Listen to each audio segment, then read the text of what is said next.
বন্ধুরা, স্বাগতম লেজেন্ডারি ফ্যাক্টসে। আজ আমরা এমন একজন মানুষের গল্প শুনব যাকে ইতিহাস চেনে মানবজাতির সবচেয়ে বড় বিজ্ঞানীদের একজন হিসাবে। একজন মানুষ যিনি ব্রহ্মাণ্ডের নিয়ম লিখেছিলেন, একজন মানুষ যিনি দেখিয়েছিলেন আপেলের পতনের মধ্যে লুকিয়ে আছে পুরো মহাবিশ্বের রহস্য। হ্যাঁ, আমরা কথা বলছি আইজ্যাক নিউটনকে নিয়ে। কিন্তু আজকের এই ভিডিওটা শুধু তার আবিষ্কারের তালিকা নয়, এটা এমন এক মানুষের গল্প যার ভেতরে একই সাথে ছিল প্রতিভা, একাকিত্ব, ক্রোধ, সন্দেহ আর এমন কিছু গোপন সত্য যা তার মৃত্যুর ২০০ বছর পর পৃথিবীর সামনে আসে।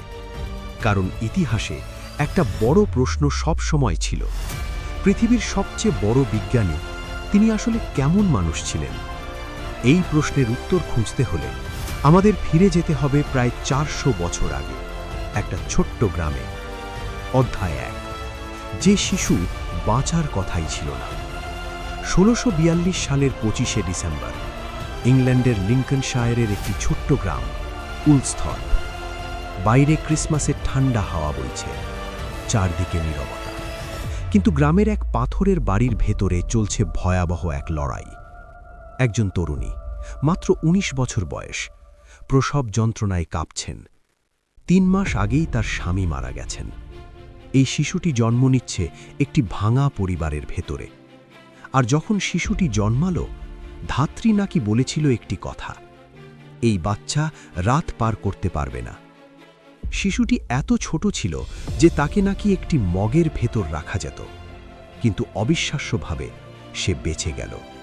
হয়তো ভাগ্য তাকে বাঁচিয়ে রেখেছিল, কারণ ইতিহাস তখনও জানত না এই ছোট্ট দুর্বল শিশুটি একদিন ব্রহ্মাণ্ডের ভাষা লিখবে। তার নাম রাখা হলো আইজ্যাক নিউটন। কিন্তু তার জীবনের সবচেয়ে গুরুত্বপূর্ণ ঘটনা ঘটেছিল জন্মের ৩ বছর পরে। তার মা আবার বিয়ে করলেন, নতুন স্বামী, একজন ধনী পাদ্রী। কিন্তু সেই মানুষটির একটি শর্ত ছিল, তিনি স্ত্রীকে চান কিন্তু তার সন্তানকে নয়। আর তাই ৩ বছরের ছোট্ট নিউটনকে রেখে যাওয়া হলো তার নানির কাছে। মা চলে গেলেন। একটি শিশুর কাছে ১.৫ মাইল দূরত্ব পুরো পৃথিবীর মতো দূর। সেই দিন থেকেই নিউটনের জীবনে জন্ম নিল একাকিত্ব। পরে নিজের ডায়েরিতে নিউটন লিখেছিলেন, একবার তিনি এত রাগ করেছিলেন যে মনে মনে শপথ করেছিলেন মা আর সৎ বাবার বাড়িতে আগুন লাগিয়ে দেবেন। ভাবুন, একটি শিশুর ভেতরে কতটা ক্ষত জমলে এমন চিন্তা জন্ম নিতে পারে। কিন্তু আশ্চর্যের বিষয় হলো, এই একাকিত্ব তাকে ধ্বংস করেনি, এই একাকিত্বই তাকে তৈরি করেছিল। অধ্যায় ২, একাকী ছেলেটি। অন্য বাচ্চারা যখন মাঠে খেলত, নিউটন তখন কাঠ দিয়ে অদ্ভুত যন্ত্র বানাত। বাতাসে ঘোরে এমন চাকা, জলের ঘড়ি, সূর্যের ছায়া মেপে সময় জানানোর যন্ত্র।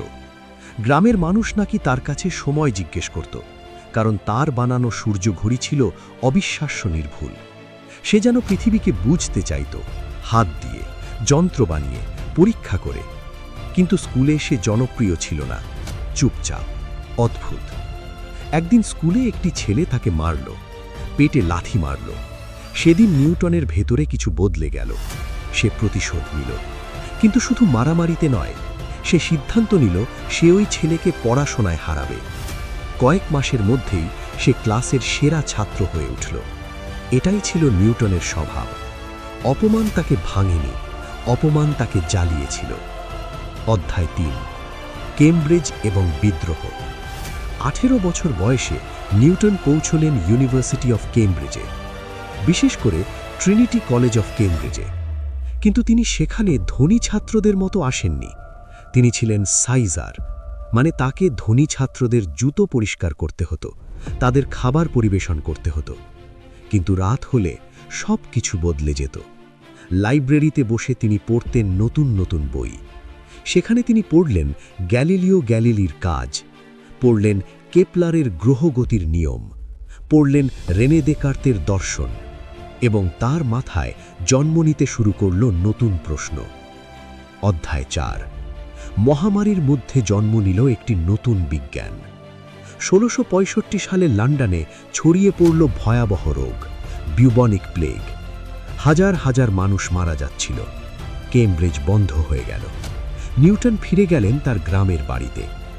এই সময়টাই পরে ইতিহাসে পরিচিত হয় তার জীবনের অলৌকিক বছর হিসাবে। মাত্র 18 মাসে এই একা মানুষটি 3টি বিপ্লব ঘটালেন। প্রথমত, তিনি তৈরি করলেন নতুন গণিত, যাকে আমরা আজ বলি ক্যালকুলাস। দ্বিতীয়ত, তিনি আবিষ্কার করলেন সাদা আলো আসলে অনেক রঙের মিশ্রণ।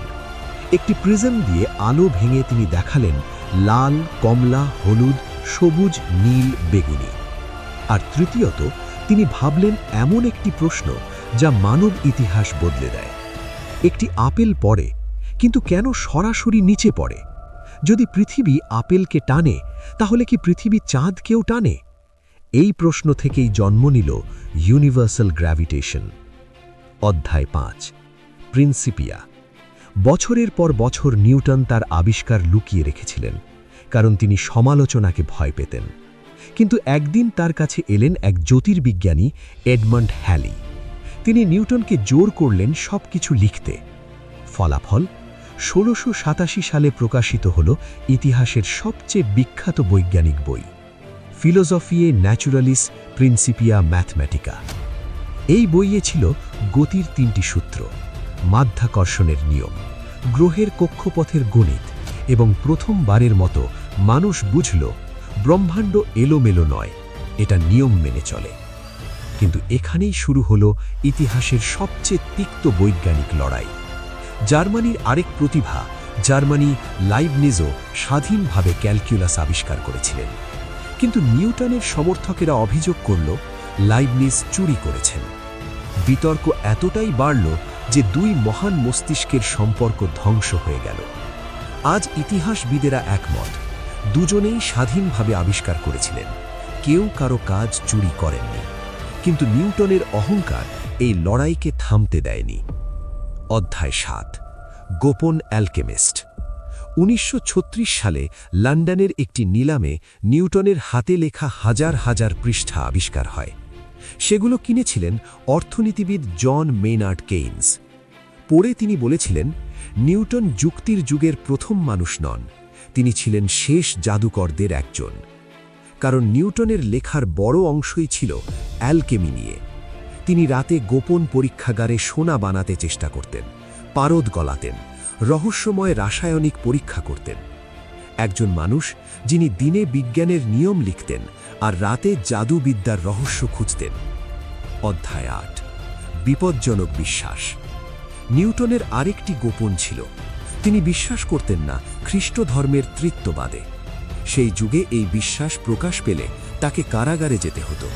তাই তিনি সারা জীবন এই মতামত গোপন রেখেছিলেন। শেষ কথা, জীবনের শেষ দিকে নিউটন একটি বিখ্যাত কথা বলেছিলেন, আমি জানি না পৃথিবী আমাকে কিভাবে দেখে, কিন্তু আমার কাছে আমি শুধু একটি ছেলে যে সমুদ্রের ধারে খেলা করছে, মাঝে মাঝে সুন্দর একটি শামুক খুঁজে পাচ্ছে, আর সত্যের বিশাল সমুদ্র এখনো সামনে পড়ে আছে। ভাবুন, যে মানুষ ব্রহ্মাণ্ডের নিয়ম লিখেছিল সে নিজেকে বলছে একটি ছোট্ট ছেলে। এটাই প্রকৃত জ্ঞানের লক্ষণ। যত বেশি জানবেন তত বেশি বুঝবেন কত কিছু এখনো অজানা। বন্ধুরা, নিউটনের জীবনের এই গল্প আমাদের 5টি বড় শিক্ষা দেয়। 1. একাচিত্ব দুর্বলতা নয়। 2. প্রতিভা আর মহত্ব এক জিনিস নয়। 3. সত্য প্রকাশ করতে সাহস লাগে। 4. মানুষ বিরোধপূর্ণ হতে পারে। 5. শৈশবের ক্ষত আপনাকে শেষ করে না। আজ একটা প্রশ্ন রেখে শেষ করছি, নিউটনের জীবনের কোন শিক্ষাটা আপনাকে সবচেয়ে বেশি নাড়া দিয়েছে? কমেন্টে লিখুন 1, 2, 3, 4 অথবা 5। আর যদি মনে হয় এই গল্পটা কাউকে নতুন করে ভাবতে সাহায্য করতে পারে, তাহলে ভিডিওটা শেয়ার করুন। লেজেন্ডারি ফ্যাক্টসে আরও এমন অসাধারণ জীবনের গল্প আসছে। সাবস্ক্রাইব করতে ভুলবেন না। সত্য খুঁজতে থাকুন, প্রশ্ন করতে থাকুন, কারণ সমুদ্রের ধারে এখনো অনেক অজানা শামুক পড়ে আছে।